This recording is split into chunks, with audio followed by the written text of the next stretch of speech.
दोस्तों, neutron star जिसका मास हमारे सूरज से 2 टाइम्स ज्यादा होता है, लेकिन उसका डायमीटर सिर्फ 15 से 20 किलोमीटर तक ही होता है। तो चलो जानते हैं कि न्यूट्रॉन स्टार असल में क्या होता है।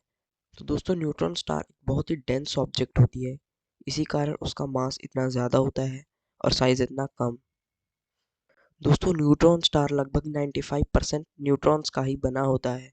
इसी कारण इसका नाम भी न्यूट्रॉन स्टार ही है। और इसका सिर्फ एक चम्मच का वजन ही अरबों टन्स के बराबर होता है।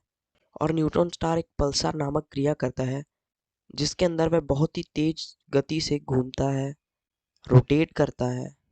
और इसी वजह से उसके दोनों पोल्स में से एक बीम टाइप एनर्जी, एक वेव जिसे हम रेडियो वेव्स कहते हैं, वो वेव्स निकलती हैं, जिन्हें पल्सिस वेव्स कहा जाता है। और वह पूरे आकाश में दिखाई दी जाती हैं। और आप इस बात को जानकर चौंक जाएंगे कि अभी तक सबसे फास्ट रेडिएशन स्पीड कैप्चर की गई है, यानी डिटेक्ट की गई है, उसकी स्पीड है 716 हर्ट्ज पर सेकेंड। और दोस्तों, न्यूट्रॉन स्टार का फॉर्मेशन एक सुपर जायंट स्टार से होता है।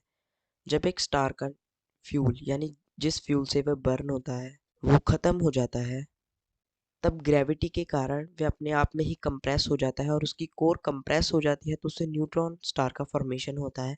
और उससे पहले एक सुपरनोवा होता है। जब वह कंप्रेस होता है तो उससे पहले एक सुपरनोवा एक्सप्लोजन होता है।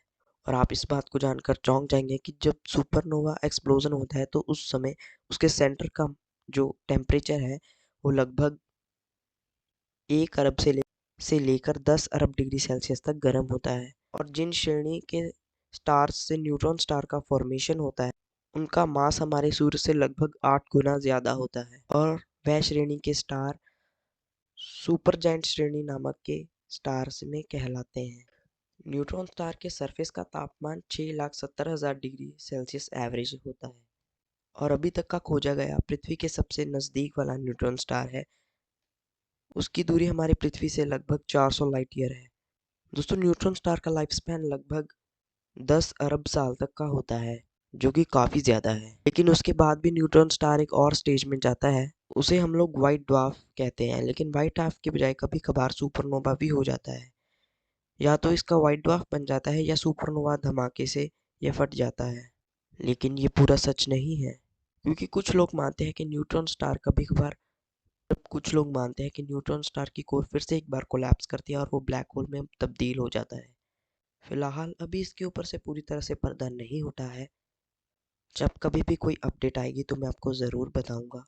फिलहाल के लिए अभी यही थ्योरी है।